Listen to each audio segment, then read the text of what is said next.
Ce soir, nous arrivons au terme de notre semaine de gestion chrétienne de la vie. Ce n'est pas simplement une fin de programme. C'est un moment, je dirais, de bilan spirituel pour chacun d'entre nous. Un appel de Dieu à regarder en arrière pour mieux avancer avec lui. Tout au long de cette semaine, les 2 jours où nous avons notre rencontre, le Seigneur nous a invités à revisiter les fondations de notre relation avec lui. Il nous a rappelé quelque chose de très important, que la gestion chrétienne de la vie n'est pas d'abord une question de chiffres, de budget ou de pourcentage, mais surtout une question de cœur, de priorité et de confiance. Ce n'est pas une technique, je dirais, d'organisation.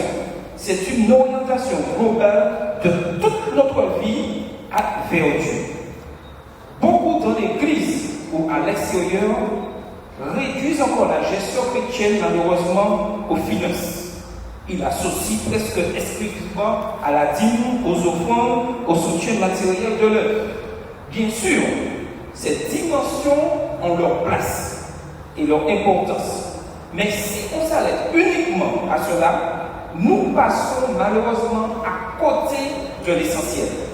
La gestion chrétienne touche à la qualité même de notre vie, notre manière d'aimer, notre manière de servir, notre manière de croire, notre manière de faire confiance et surtout, quelque chose de très important, notre manière de répondre à l'appel de Dieu.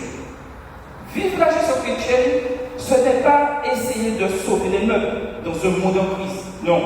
Ce n'est pas une stratégie de survie. C'est une manière d'exister. C'est un style de vie qui doit être centré sur Dieu et non sur nous-mêmes. C'est une réponse d'amour parce que nous donnons à celui qui s'est d'abord donné pour nous. C'est une marche quotidienne avec Dieu, où chaque choix, chaque priorité, chaque projet devient une occasion de le glorifier. Et la suivante résume tout ceci dans Conseil à l'économe à la page 16. Elle dit: la gestion chrétienne est l'exercice pratique de la foi. Autrement dit, la gestion chrétienne, c'est la foi mise en mouvement. Ce n'est pas seulement ce que nous affirmons le sabbat, mais ce que nous vivons du dimanche au vendredi.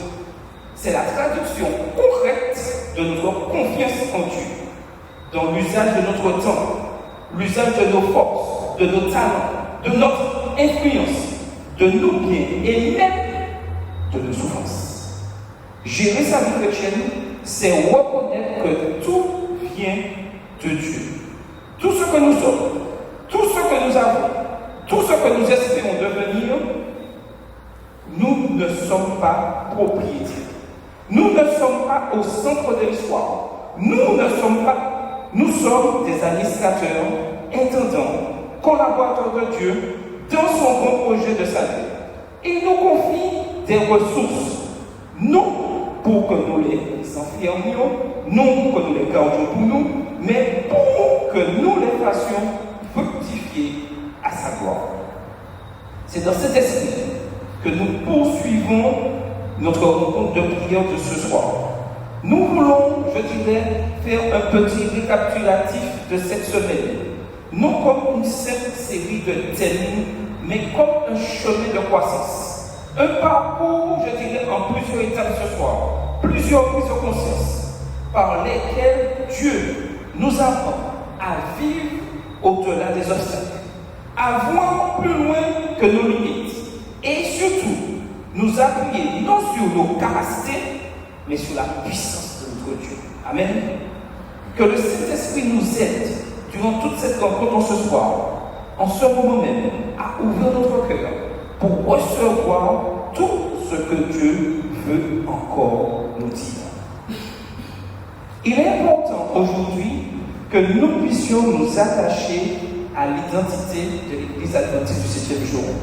Mais cette identité ne doit pas rester lettre morte. Cette identité doit nous transformer. Une identité qui transforme tout. Le point de départ de toute vie chrétienne authentique de toute fidélité durable, de tout engagement véritable, c'est cette vérité fondatrice. Nous sommes choisis par Dieu. Rien ne peut être plus libérateur, plus stabilisant, plus transformateur que de comprendre cela au plus profond de notre être. L'obstacle le plus subtil et je dirais le plus destructeur que les mis place dans nos vies n'est pas une circonstance extérieure. C'est le sentiment des fois d'insignifiance. C'est la conviction intime que l'on a peu de valeur. C'est la pensée que Dieu peut se servir des autres, mais pas de nous. Beaucoup s'imaginent malheureusement qu'ils ne sont pas assez doués, pas assez spirituels, pas assez constants, pas assez instruits. Ils se voient comme trop petits pour être utiles dans l'œuvre de Dieu. Ils finissent malheureusement par croire que leur vie aura toujours moins d'impact que celle des autres. Mais Jésus renverse ce mensonge ce soir. En une phrase d'une puissance extraordinaire, dans Jean 15, verset 16, ce n'est pas vous qui m'avez choisi, mais moi, je vous ai choisi. Avant même que nous pensions à Dieu, Dieu avait déjà pensé à nous. Avant que nous fassions un pas vers lui, il avait déjà marché vers nous. Avant que nous imaginions à un moment T pouvoir le servir, il nous avait déjà appelés, équipés et établis.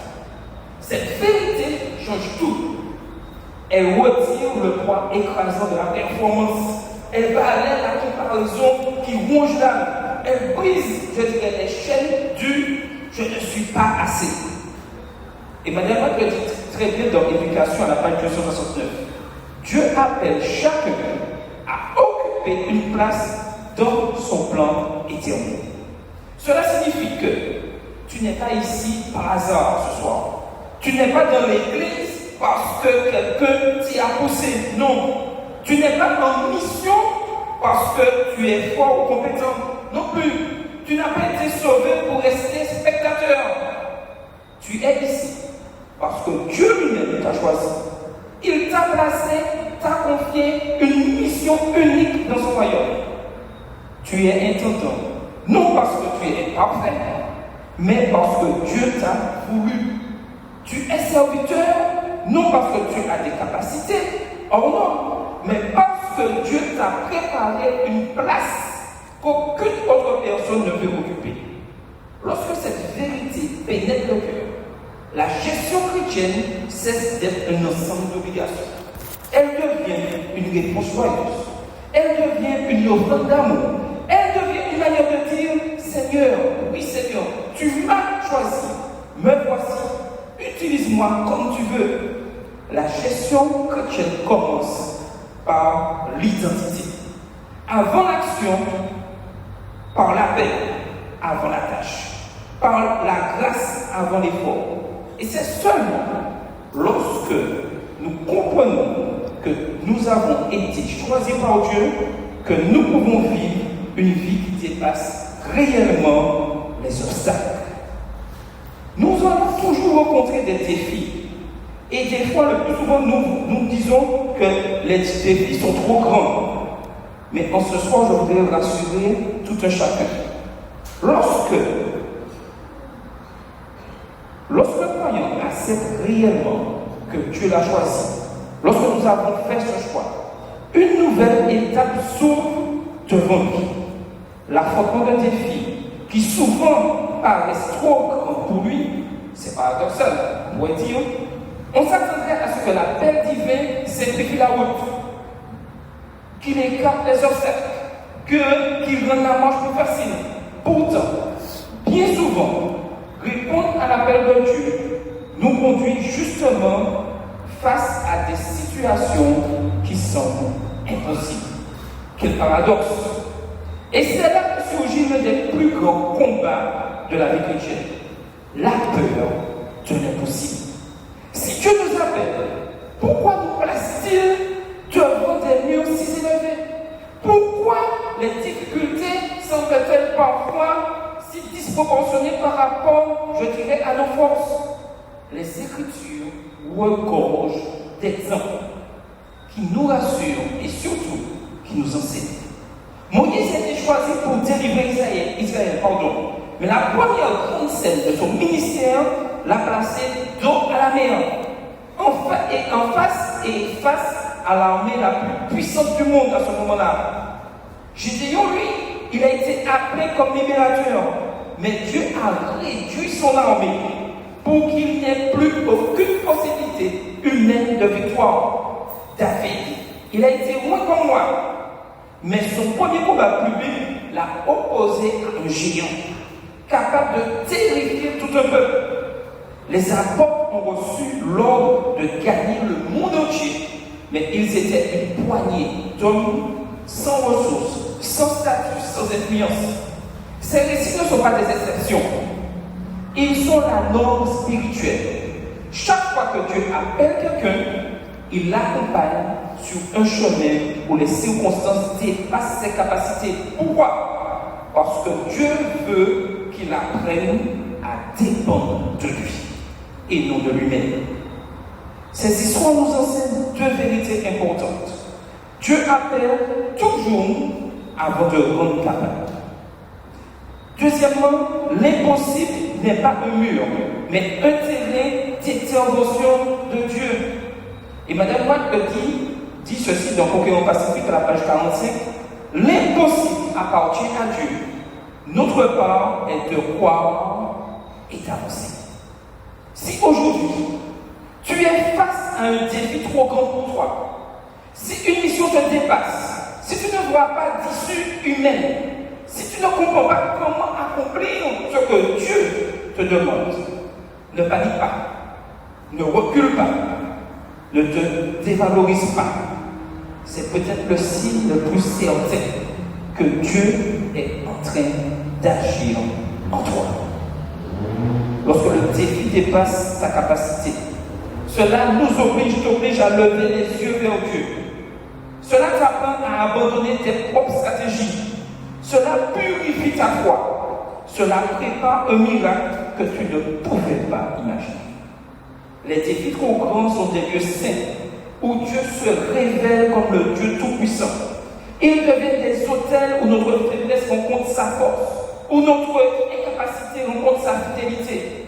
Ainsi, lorsque tu te trouves devant, je dirais, ce qui te semble impossible, ne dis plus, c'est trop pour moi, mais dis avec foi, c'est exactement la bonne taille pour Dieu. Il est important aujourd'hui que nous puissions, je dirais, abandonner les stratégies qui conduisent à l'échec. Lorsque nous avons compris que nous sommes choisis par Dieu, je pense que maintenant nous avons bien compris, et que les défis ne sont jamais trop grands pour Dieu, nous devons affronter, je dirais, un troisième obstacle.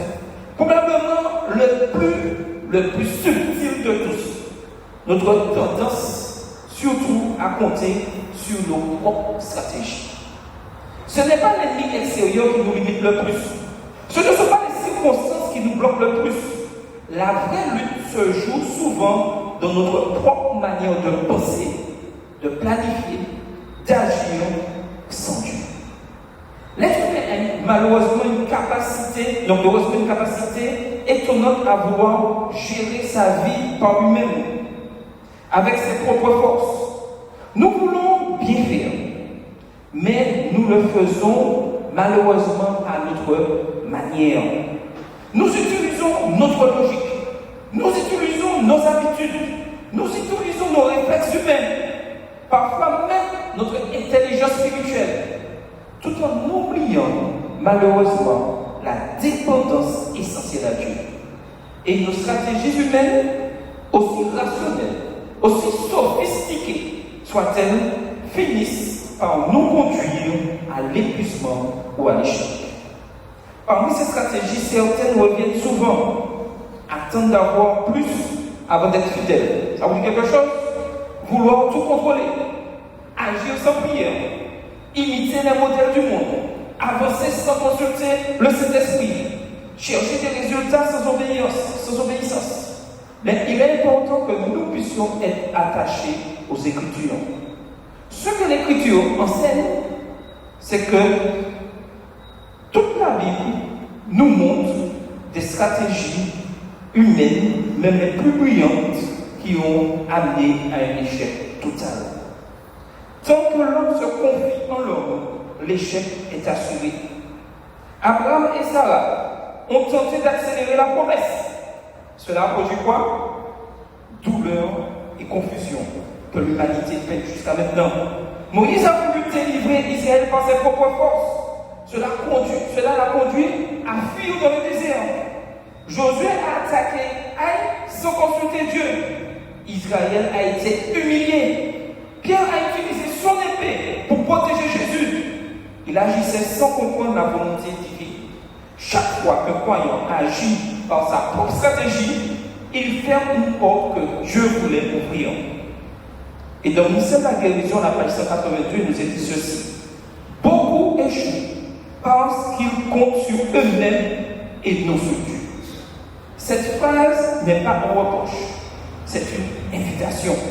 Une invitation à cesser de compter sur nos forces pour nous appuyer sur la puissance, oui, la puissance infinie de Dieu. Le vrai succès spirituel ne dépend pas de ce que nous possédons, ni de ce que nous savons, ni de ce que nous sommes capables d'organiser. Le succès spirituel est le fruit de l'alignement avec la volonté de Dieu, la fidélité dans les petites choses, la dépendance au Saint-Esprit, la confiance même quand on ne comprend pas. Chaque fois que tu ouvres ta vie à Dieu, tu ouvres la porte au ciel. Tu invites Dieu à intervenir. Tu permets à sa puissance de se manifester. Et chaque fois que tu agis seul, tu portes des charges qui n'est pas pour toi. Tu fatigues ton âme. Tu limites ce que Dieu voulait accomplir. Il est important que nous puissions comprendre ceci. Dieu veut nous libérer. Dieu n'attend pas que tu sois brillant. Il n'attend pas que tu aies un plan parfait. Il n'attend pas que tu comprennes tout. Il attend seulement que tu lui dises, Seigneur, sans toi, je ne peux rien. Guide-moi. Là commence la vraie gestion chrétienne de la vie. Là commence la paix. Là commence la victoire. Nous allons passer un petit moment en prière et nous allons prier individuellement. Et nous allons surtout remercier le Seigneur de nous avoir choisis. Lui dire aussi de nous donner cette foi nécessaire pour affronter les défis qui nous dépassent. Lui demander de nous délivrer des stratégies humaines qui nous éloignent de lui. Et surtout, qu'il renouvelle en nous sa vision de la gestion chrétienne de la vie, dans la vie et dans l'Église. Mettons-nous à genoux et prions individuellement. Maintenant, je vais vous dévoiler un petit secret.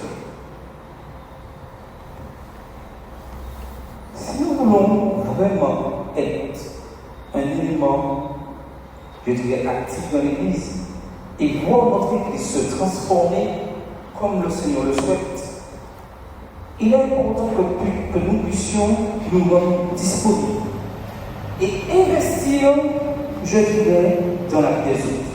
Je m'explique. La gestion chrétienne ne commence pas par ce que nous possédons, mais par ce que nous offrons de nous-mêmes. Ce n'est pas d'abord, je dirais, un acte matériel, mais un acte d'amour, un positionnement intérieur, un cœur qui dit, Seigneur, me voici. Utilise-moi comme tu veux. Nous avons souvent tendance à associer la gestion chrétienne à l'administration des biens, aux dons financiers, à la bonne organisation. Mais Dieu, lui, regarde plus profond. Il cherche des hommes et des femmes disponibles, non des personnes talentueuses, des cœurs ouverts, non des compétences extraordinaires. Le royaume de Dieu ne s'appuie pas sur des super-héros spirituels, mais sur des disciples ordinaires, pleinement consacrés. Dieu ne demande jamais ce que nous n'avons pas. Il demande ce que nous sommes prêts à lui offrir. Pourtant, plus plusieurs obstacles extérieurs viennent réduire cette disponibilité. Le manque de temps. Nos agendas sont pleins, saturés, je dirais pressés. Nous donnons à Dieu les miettes de notre énergie, de notre attention, de notre disponibilité. Pourtant, ce n'est pas le manque de temps qui nous limite, mais souvent le manque de priorité. Les blessures non guéries. Certains veulent servir, mais se sentent trop brisés, trop fragiles, trop marqués par le passé. Ils pensent, je ne suis pas digne, je ne suis pas à la hauteur. Mais Dieu est spécialiste des cœurs restaurés. Et il utilise souvent les cicatrices comme des instruments de compassion. Des fois, nous avons la peur de l'échec. Nous redoutons de ne pas être bons, de décevoir, de mal faire. Pourtant, la disponibilité demande de la confiance, non de la perfection. Dieu n'attend pas le succès, il attend la fidélité. La zone de confort, l'une des prisons, je dirais, les plus solides, n'a ni barreau ni cadenas, c'est la tranquillité.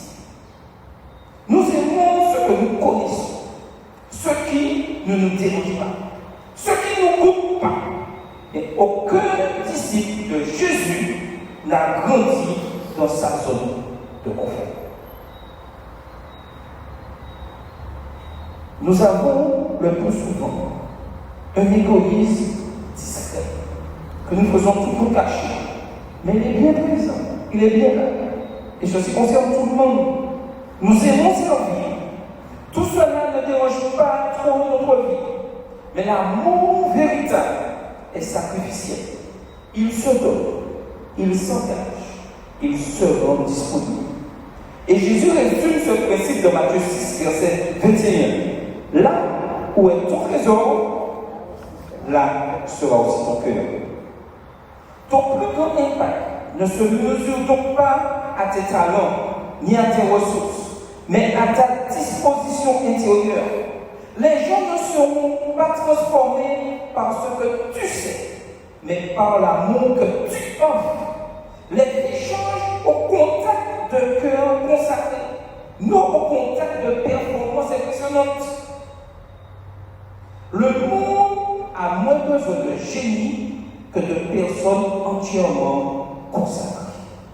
Dans le royaume de Dieu, le génie est parfois un obstacle, tandis que la disponibilité est une passerelle pour les miracles. Et nous avons cet exemple, l'exemple de Dieu dans les petites choses. Dieu a toujours aimé travailler avec Dieu. Avec un bâton dans la main de Moïse, avec une fronde dans la main de David, avec une couche d'huile, presque vide chez la veuve, avec 5 pains et 2 poissons chez un jeune garçon. 6 poissons, 5 pains, une poignée de farine, à vue humaine, ce n'était rien. Mais remis entre les mains de Dieu, cela est devenu abondance, miracle, provision, bénédiction. Dieu n'a pas besoin de ce que tu n'as pas. Il n'a pas besoin que tu deviennes quelqu'un d'autre. Il n'attend pas que tu sois parfait, riche, brillant ou exceptionnel. Il veut seulement ton vie. Un cœur humble suffit pour que Dieu change une génération. Une main ouverte suffit pour nourrir une foule. Une disponibilité sincère suffit pour ouvrir les portes du ciel. Qu'allons-nous répondre à ce défi? Nous n'avons pas besoin d'être nombreux. Le nombre que nous sommes ici ce soir suffit largement pour changer l'Église, réformer les choses. Qu'allons-nous répondre à cet appel? Il est important aujourd'hui que nous puissions reconnaître que Dieu doit être notre priorité. Priorité, pardon. Car il est propriétaire de nos dons et de nos talents. Au cœur de la gestion chrétienne se trouve là une vérité fondamentale, simple à énoncer, mais souvent difficile à vivre. Dieu est le véritable propriétaire de tout. Cette réalité bouleverse notre rapport au monde, au temps, au talent, aux relations et aussi à nous-mêmes. La Bible affirme dans le psaume 24, verset 1, à l'Éternel, la terre et tout ce qu'elle m'offre. Ce verset n'est pas une formule poétique, C'est une déclaration radicale. Elle affirme que rien de notre existence ne nous appartient réellement. Nous ne sommes pas propriétaires, nous sommes administrateurs de la grâce de Dieu. Cette reconnaissance transforme entièrement notre vision de la vie. Elle nous rappelle que tout ce que nous avons, et je dis absolument tout, vient de Dieu. Nos forces, même lorsqu'elles nous sont naturelles, nos capacités, qu'elles soient intellectuelles, pratiques ou spirituelles, nos relations, notre santé, nos ressources matérielles, nos opportunités, chaque respiration, chaque seconde, chaque talent, chaque revenu, chaque porte qui s'ouvre est un signe de la bonté de Dieu. Rien n'est accidentel, rien n'est insignifiant, rien n'est purement humain. Lorsque nous reconnaissons Dieu comme propriétaire, trois transformations profondes se produisent en nous. Premièrement, nous n'avons plus peur de manquer. La peur du manque est l'une, je dirais, des plus grandes sources d'angoisse humaine. Elle pousse à accumuler, à contrôler, à retenir. Mais soit tu es à Dieu, alors c'est lui qui pourvoit ou non. C'est lui qui pourvoit. Il n'est pas limité par notre salaire. Il n'est pas limité par notre force, par notre situation. Il possède les ressources du ciel et de la terre.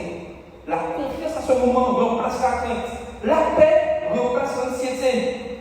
Deuxièmement, nous ne sommes plus esclaves de ce que nous possédons. Lorsque nous pensons être propriétaires, nous devenons attachés à ce que nous avons. Nous voulons protéger, contrôler, garder.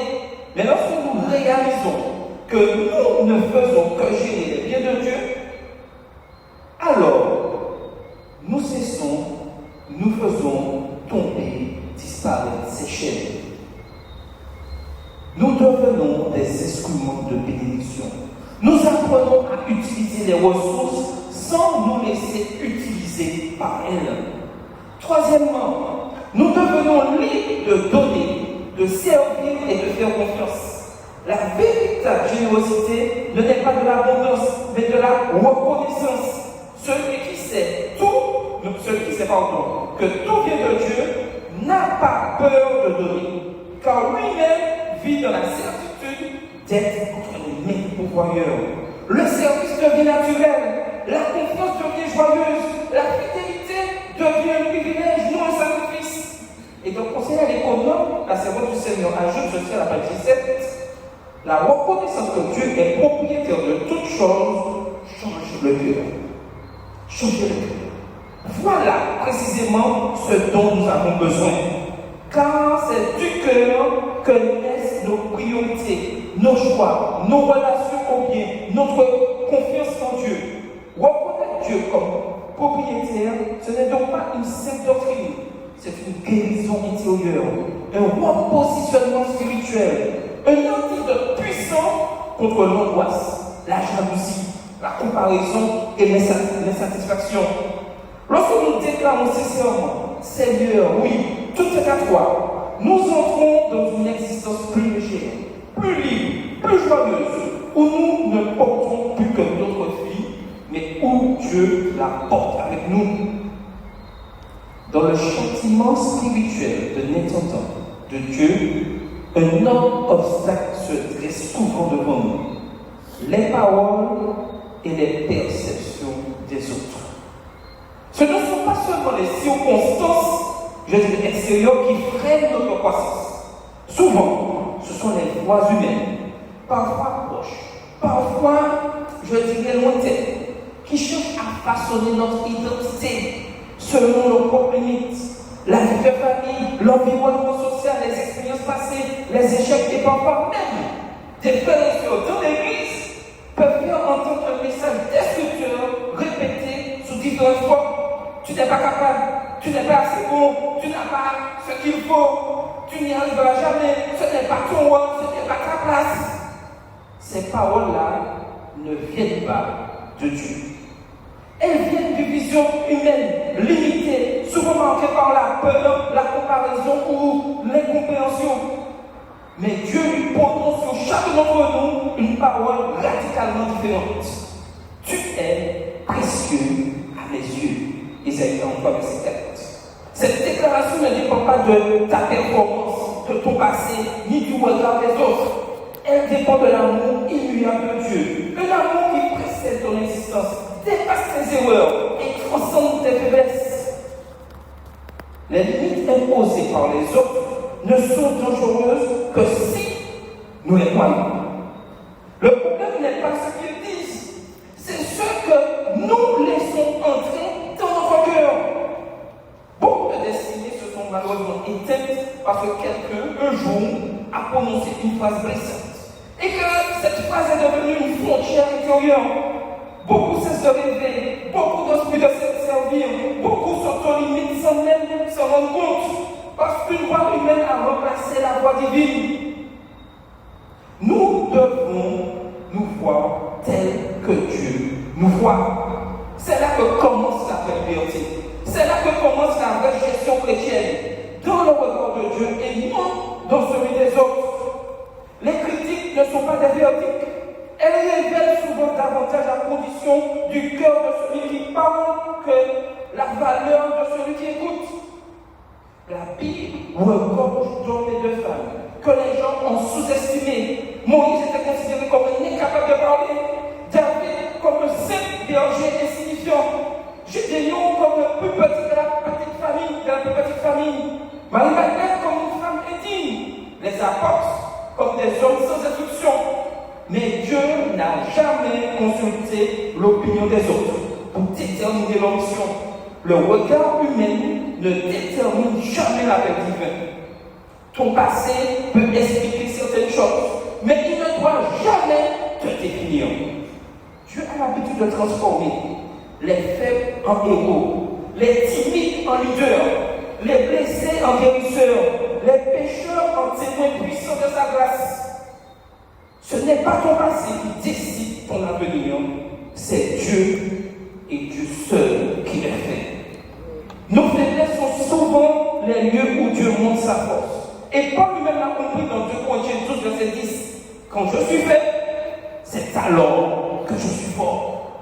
Dieu ne t'a jamais appelé en fonction de tes capacités, mais en fonction de sa vision et de son dessein pour toi. Ta faiblesse n'est pas un handicap pour lui, elle est un terrain de manifestation de sa puissance. Tu n'es pas ce que les autres pensent. Tu n'es pas ce que tes erreurs disent de toi. Tu n'es pas ce que ton passé t'a laissé croire. Tu n'es pas ce que la société attend de toi. Tu es ce que Dieu dit que tu es. Choisi, précieux, appelé, équipé, aimé, sélectionné pour une mission unique. Lorsque tu acceptes cette identité, les limites imposées par les autres tombent automatiquement. Ces chaînes disparaissent et tu deviens enfin libre, oui, enfin libre de vivre pleinement la mission que Dieu t'a confiée. Nous allons avoir un deuxième moment de prière et je demande à Guylaine de prier en ce sens pour nous. De demander au Seigneur de nous rendre disponibles pour le bien des autres. De nous apprendre, je dirais, à reconnaître sa souveraineté dans nos vies. De nous délivrer des paroles négatives et des identités imposées. Et surtout, que nous soyons ancrés, que le regard de Dieu soit ancré en nous et que nous restons dans son amour. Qu'il est pas prié pour nous. La gestion chrétienne n'est pas une simple théorie, ni un ensemble de principes à connaître. C'est une discipline de vie, un entraînement constant qui forme le caractère et fortifie la foi. Ce n'est pas une existence passive, mais une marche intentionnelle, une croissance quotidienne, une transformation progressive. Un étourdon de Dieu n'est pas appelé à stagner, mais à se développer, à mûrir, à affiner son discernement, à approfondir sa relation avec le Christ. L'image de l'athlète spirituel illustre bien cette réalité. Celui qui sert Dieu doit accepter de s'entraîner, de persévérer et d'être façonné. Comme un athlète,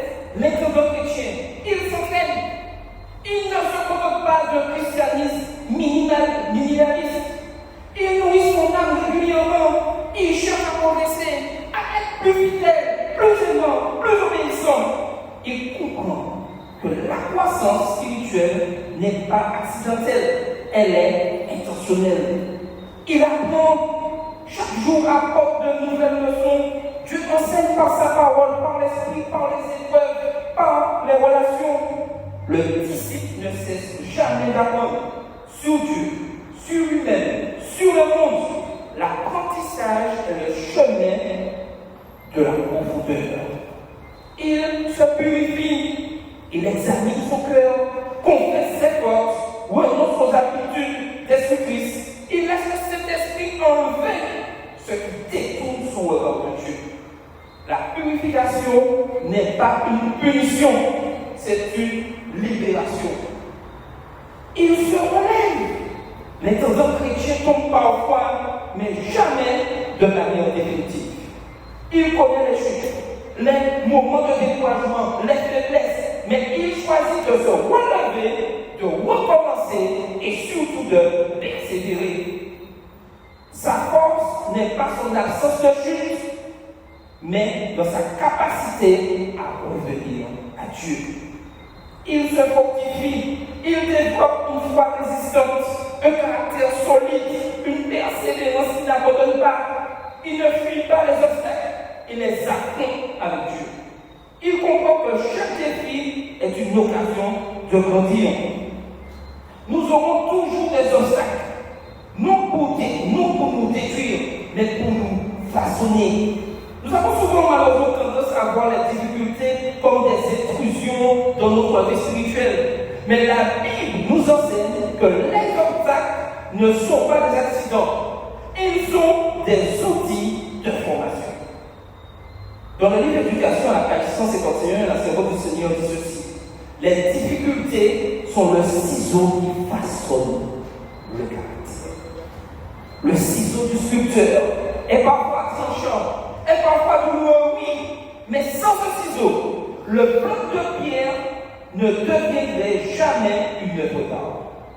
De même, sans les défis, petits ou grands, notre caractère resterait brut, incomplet, immature. Il n'y a pas de croissance sans résistance, pas de maturité sans confrontation, pas de foi solide sans épreuve. Chaque fois que tu fais face à une difficulté, chaque fois que tu choisis la fidélité malgré la pression, chaque fois que tu te tiens ferme dans la tempête, Dieu sculpte ton caractère à son image. Dieu ne cherche pas la performance, il cherche la constance. Notre monde favorise la performance, la vitesse des résultats visibles, mais Dieu travaille différemment. Ce qu'il attend de nous n'est pas la perfection immédiate, mais la persévérance quotidienne. Il ne demande pas que tu sois parfait aujourd'hui, mais que tu avances de pas. Il ne te demande pas la performance spectaculaire, mais la fidélité dans les petites choses. Il ne demande pas des espoirs, mais un cœur engagé et déterminé. Dieu n'est pas impressionné par nos accomplissements humains.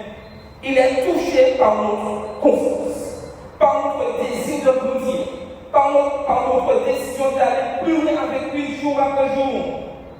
Dans la gestion chrétienne, l'important n'est pas de paraître spirituel, mais devenir spirituellement solide.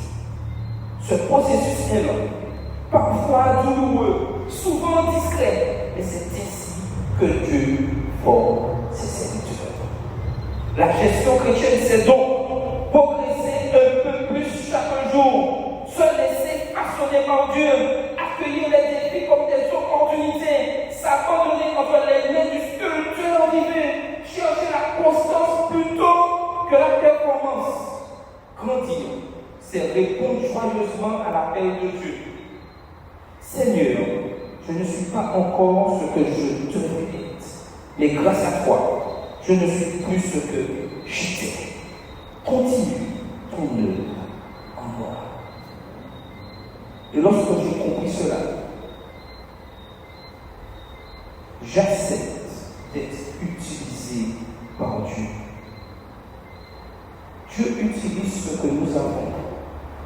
Après avoir traversé les étapes de la paix, de la confiance, de la dépendance, de la disponibilité et de la croissance du caractère, la gestion chrétienne atteint son sommet dans une vérité aussi simple que révolutionnaire.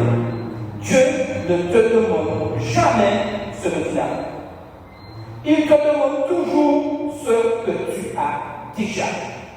Nous passons beaucoup de temps à regarder ce qui nous manque, les ressources que nous n'avons pas, les talents que nous n'avons pas reçus, les opportunités qui ne se présentent pas, la force qui nous échappe, le niveau que nous n'avons pas encore atteint. Mais Dieu ne confie jamais sa mission sous ce que nous n'avons pas. Il commence toujours avec ce qui est déjà là, dans notre vie, dans notre cœur, dans notre quotidien. C'est ce que Dieu révèle à Moïse dans une question qui traverse les siècles. Qu'y a-t-il dans ta main? Exode 4, verset 2. Moïse, lui, ne voyait que l'âton, un simple morceau de bois, symbole de son travail de berger, banal sans valeur particulière. Mais Dieu voyait un instrument destiné à ouvrir la mer, à faire tomber les idoles d'Égypte, à manifester sa puissance devant les nations. Ce que Moïse voyait comme un outil ordinaire, Dieu le voyait comme un vecteur de miracle. Dieu commence toujours avec peu, mais il ne reste jamais avec peu. Cette vérité traverse toute la Bible. Nous avons la veuve de Sarepta, le jeune garçon chez Jésus, David, les apôtres. Dans ces récits, Dieu ne commence jamais avec ce qui manque. Il commence toujours avec ce qui est déjà là. Et ce principe demeure vrai aujourd'hui. Ce qui te paraît insuffisant, fat, limité, insignifiant, entre les mains de Dieu, cela devient puissance, multiplication, influence, bénédiction. Et lorsque nous appliquons ceci à nous aujourd'hui, Dieu fait des miracles avec nous. Le problème n'est pas que nous manquons de talent. Le problème, c'est que nous manquons de vision. Nous croyons souvent que Dieu ne peut pas nous utiliser que lorsque nous aurons plus de temps, plus de connaissances, plus d'argent, plus de capacité, plus de stabilité, plus d'expérience à ce moment-là, Dieu va nous utiliser. Non! Dieu n'attend pas ton plus tard. Dieu t'appelle maintenant, avec ce que tu possèdes. Maintenant, l'obstacle n'est pas le manque de ressources, c'est le manque de consécration et de perspective. Et Madame le résume très bien dans le témoignage pour l'Église au livre de la page 198. Dieu multiplie ce que nous lui consacrons avec fidélité. Dieu ne multiplie pas ce que nous gardons pour nous. Il ne multiplie pas non plus ce que nous n'avons pas. Il multiplie ce que nous lui offrons, même si cela paraît petit. Tout ce que tu as est suffisant. Si c'est consacré, oui, c'est suffisant. La puissance ne réside pas, je dirais, dans la quantité. Elle réside dans la consécration. Un peu d'huile peut remplir des gens entières. Une graine de moutarde peut déplacer des montagnes. Un mot peut restaurer un cœur. Un geste simple peut ouvrir une porte. Un talent modeste peut transformer une vie. Une prière peut mettre le ciel en mouvement. Dieu n'attend pas que tu deviennes quelqu'un d'extraordinaire. Il attend seulement que tu lui donnes ce que tu as. Comme tu es, là où tu es. Parce que dans les mains de Dieu, le simple devient miraculeux. Le petit devient grand. L'ordinaire devient surnaturel. Et l'impossible devient possible. Amen. Nous allons nous mettre à genoux. Et je demandais à Jean de prier dans ce sens, afin que nous puissions nous consacrer pleinement à la mission. Seigneur, que tu puisses développer mes muscles spirituels et mon caractère. Donne-moi la force de persévérer. Montre-moi ce que j'ai déjà dans la main. Aide-moi à te consacrer tout ce que j'ai pour ta gloire. Et surtout, prépare-moi à vivre une vie qui dépasse les obstacles. Mettons-nous à genoux sur le verre du choc qui nous fait. Nous lever et j'essaie de dire les choses, mais je voulais ça avec une question de réflexion pertinente en ce soir. Quel est l'obstacle que Dieu t'appelle à dépasser aujourd'hui? Et qu'as-tu déjà entre tes mains que tu peux lui consacrer pour commencer? Amen. Amen.